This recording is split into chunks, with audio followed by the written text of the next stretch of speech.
What's up YouTube, Akira here and welcome to the first installment of what I like to call Akira Reads. Today I will be reading a creepypasta called A Love to Die For since this is the month of love and I had to figure I'd do a little bit of a love creepypasta for this whole month. So sit back, relax, and enjoy the reading.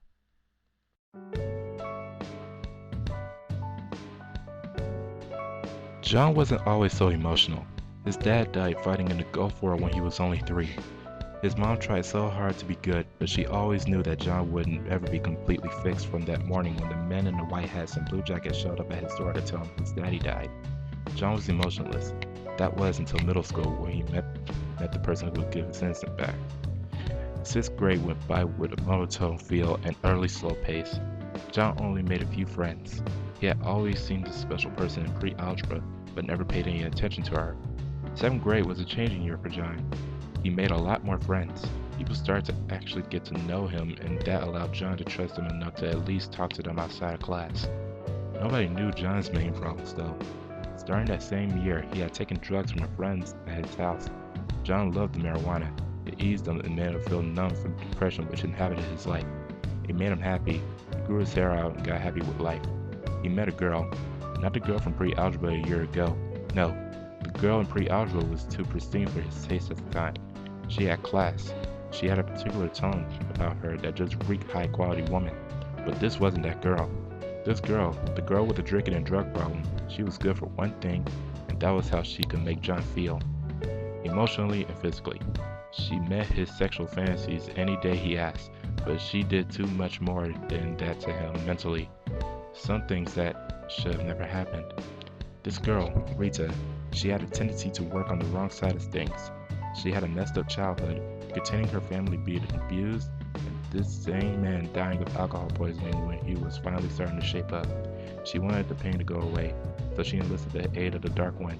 She thought maybe if the soldiers of hell could give her what she wanted, she'd be happy. So, she sold the most important aspect of her God and had entrusted her soul. She got what she wanted. Striking good looks, always looking pristine no matter her eating, drinking, or drug habits. But whatever man she loved and had a relationship with never really loved her until she took John into her heart. John and Rita shared a very explicit relationship, but the emotions always ran high. They were deeply in love. The means of hell decided that they didn't want Rita to be too satisfied, too happy. They were sent to take the life of John. Rita enlisted in otherworldly help for a different price to save John, so she wouldn't have to try. Unfortunately, one demon got loose during the chaos and went for Rita. Rita, being the self-absorbed toad that she was, sent it off to go mess with other people. Rita and John broke up afterwards. Because of the doings the demons saved for them by tempting Rita to hurt John once more. They never spoke again. 8th grade, John was alone again, and on the bright side, off of drugs. John was closing up again, except for a small group of friends who always stuck with him. He did let in one special person though, who had never made fun of him or hurt him. That was Alice. Alice was a beautiful young lady. She had the body of a goddess, soft skins that felt pleasing to touch to feel brushed up against you, and beautiful eyes that, unless you were up close, looked green or hazel at time to time. Alice proved to be the best of anybody to John. Alice and John started out just talking every once in a while, but John didn't like this. He was comfortable with Alice, but he wanted to know her better. He began opening up to her, something that he had never done for anybody else before. He told her about his father's death in Kuwait. He told her about the attempted suicide over Rita. He told many, many things that he would tell the good Lord himself. John felt something new inside. He felt he couldn't leave Alice's side, similar to how a puppy followed its master. He felt something more than he did with Rita. It was pure love, pure, unscathed, flawless love. Not just the love he thought he felt when Rita would get him off the floor. He was in love with Alice and he wanted her to be his forever and ever. But alas, she had gotten a boyfriend. He was an emotional adult with a big gut and a nasty personality. But John wished he were him. Just the opportunity to hold Alice made him melt. One day, as they were talking, John told Alice that he was so deeply in love with her, but Alice responded with only a shrug, which he expected. She told him she had a boyfriend, and for what it's worth, she loved him like a brother. John played it cool with her, pretending it was fine to him, but little to her knowledge, he cried sleepless nights wishing he were her man. Time went on. John still loved Alice with every fiber of his being, but he knew she would never be his, so he dated another girl, who we will call the song of his life.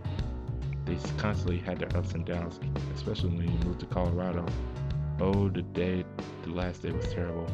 The last day had with all of his old friends.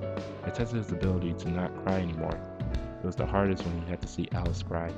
Alice cried at him, and John just wanted to be the strong sister she was to him, wanting to tell her so much that he wanted her to be his forever. He wanted to kiss her and cry with her, but he couldn't. Oh, how John cried over the song of his life, but Alice too, for weeks on end. The second half of the 8th grade year passed. John had to spend it with minimal people in Colorado, and closed up again. He talked to his girlfriend, the song of his life, but it wasn't the same anymore. But with Alice, nothing was ever changed. They talked, but he still felt his heart yearning for her, to be by her side again, like the puppy he was. But that summer, he was able to come to Kentucky and stay with a friend. He got to see Alice. How happy he was. That was, until the last night he was there. The last night he was there, he had promised to sneak out to Alice's house to watch Full Metal Jacket, a great movie by Stanley Kubrick, eat recipes of his, and say his last goodbyes to Alice. He knew he would have to hold in his crying again and be rough and tough for the audience of her two gazing eyes, but when he got there, well, he expected to see her waiting in the basement with the telly turned to the DVD with the food made. Instead, he came in to see Alice lying there, crying with cuts on her wrist. He came close, and her body was lurched into the air, seemingly impossible. Then a surprise came to his face. A black shape began to take place. The black shape had a body seemingly made of gas, which was holding Alice by the head as she cried silently, with blood running down her wrist. The figure told him that he was the same one that tempted Rita, and that he wasn't going to go back to hell without one more soul. John just stood there in horror. His girl, his love, she was hurt, blood running down her wrists. John was confused. John wondered why Alice, why her? But the figure seemed to know his thoughts, or so he thought. See, before John left, he wanted Alice to know how he felt about her. So he left her a note through Facebook that he knew she would see after he was on his plane the next afternoon when she woke up. The demon had been trying long and hard to find John's weakness, but when he saw this while ravaging through John's friends' Facebook accounts, it was more than enough. He hurt Alice enough so that she wouldn't fight back when he held her hostage. Unfortunately, she had gone unconscious by that point and had no idea to know what was going on, so the demon began this deal. The demon told John that it was either her soul or his. He told John that if he gave the demon his soul, that he would suffer eternal damnation forever in hell. But if he took Alice's soul, she would forever be depressed, just a former shell of herself, but suffering the same consequence John would. Tearfully contemplating his decision, he caved and gave the demon his soul.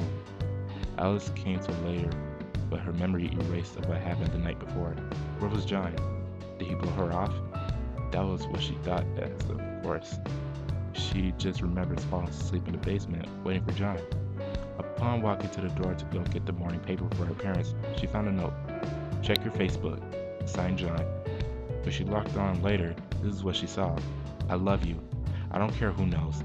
I will do absolutely anything for you. I love you. I will kill and die, even give my soul to the wrong side of the spectrum for you. Thank you for listening. And if you like my reading, be sure to like, comment, and subscribe. Thank you all for listening. This has been Akira reminding you all to always kick it in style. See you later, guys.